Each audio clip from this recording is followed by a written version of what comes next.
एक औरत जिसने ऐसा गुनाह किया कि इसका अंजाम देखकर पूरा गांव कांप गया। इसे ऐसी सजा मिली जो आज भी लोगों को खौफ में मुब्तला कर देती है। ये कहानी आपके होश उड़ा देगी। वीडियो को आखिर तक देखें और अगर आपने अभी तक हमारे चैनल को सब्सक्राइब नहीं किया फौरन कर लें ताकि मजीद ऐसी इबरतनाक कहानियां आप तक पहुंचती रहे। जहरा का गुनाह और इबरतनाक अंजाम हिस्सा 1। एक पुराना गांव और जहरा की हकीकत बेहतर सा पहले एक गांव था जो अपनी सादगी और खूबसूरती के लिए मशहूर था। यहाँ के लोग मेहनती, ईमानदार और दीनदार थे। मगर इसी गांव में जहरा नाम एक औरत भी रहती थी जो बज़ाहिर बहुत हसीन और जमील थी, मगर इसकादिल मकारी, धोखे दहिया और फरीब से भरा हुआ था। जहरा एक आमेर जमींदार की बीवी थी। इसका शौहर रहमत एक निका और ईमानदार आदमी था जो हमेशा जहरा को इज्जत और मोहब्बत देता था, मगर जहरा को ये सब पसंद न था। वह दौलत और ज़ाहरी हसन की दीवानी थी और हमेशा गलत रास्ते तलाश करते रहती थी।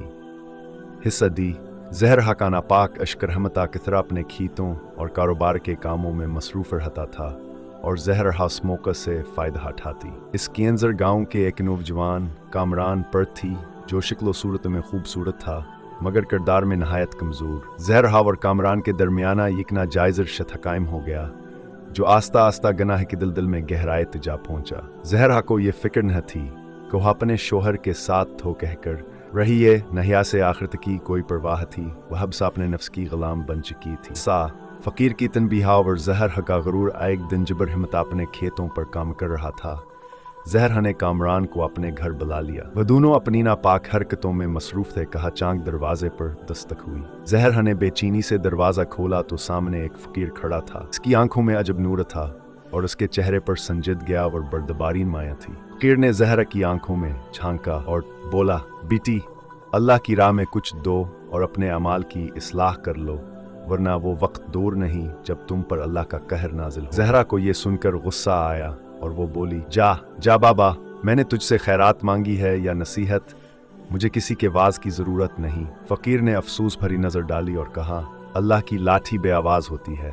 याद रखना, जब गुनाह हद से बढ़ जाए तो अल्लाह का अजाब नाजिल होता है। ये कहकर फ़कीर वहाँ से चला गया, मगर जहरा ने इसकी बातों को मजाक में उड़ा दिया। हसब फोशिर। गुनाह की रात और जहरा का भयानक अंजाम रात हुई। जहरा अपने कमरे में थी। वो अपने खूबसूरत चेहरे को आईने में देख रही थी और दिल ही दिल में मुस्कुरा रही थी। इसने सोचा, मेरी किस्मत मेरे हाथ में है, मुझे किसी से डरने की ज़रूरत नहीं।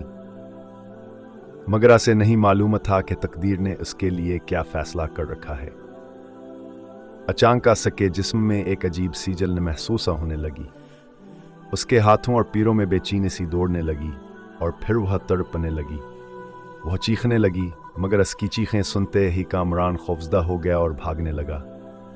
जहरा के हाथाव और पैर आस्ता आस्ता मरने लगे। इसकी जल्द सख्त होने लगी और देखते है देखते इसका जिस्म पक्की शक्ल में बदलने लगा। इसका चेहरा बभ्या इंसान का था, मगर नीचे से वह एक लंबे खौफनाक सांप में हिस्सा 5।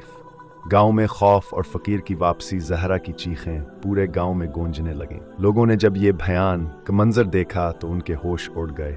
कुछ लोग दुआ करने लगे, कुछ डर के मारे अपने घरों में छुप गए। अचानक वही फ़कीर दोबारा वहां आया। उसने जहरा की खौफनाक शक्ल को देखा और अफसोस से कहा, मैंने तुझे खबरदार किया था, मगर तूने गरूर और गुनाह में खुद को अंधा कर लिया। अब अल्लाह ने तुझे तेरे अमाल की सज़ा दे दी है। जहरा तड़पती रही, मगर कोई इसकी मदद ना कर सका। आखिरकार वो चीखती हुई जंगल की तरफ भाग गई और हमेशा के लिए गांव से गायब हो गई। हिस्सा 6। एक अबरतनाक कहानी। के बाद गांव में यह कहानी मशहूर हो गई। कुछ लोग कहते हैं कि जहर हरात के वक्त सुनसान रास्तों पर नजर आती है और जो भयवर्ता अपने शौहर के साथ बेवफाई करती है, इसे जहरा की आहट सुनाई देती है। ये कहानी नस्ल दर नस्ल सुनाई जाती रही और गांव के लोग हमेशा याद रखते कि गिना चाहे कितना ही पकड़ क्यों न किया जाए, अल्लाह की नज़र से कुछ भी पोशीदा नहीं। सबकी यह कहानी हमें यह सिखाती है कि गुनाह की ज़िंदगी हमेशा बर्बादी की तरफ ले जाती है। बेवफाई और धोखाबाजी की सज़ा ज़रूर मिलती है, चाहे देर हो या जल्द। अल्लाह की नाफरमानी करने वालों को बलाखिर पछताना पड़ता है। अल्लाह हमें बड़े अमाल से महफूज रखे और हमेशा सीधे रास्ते पर चलने की तौफीक दे।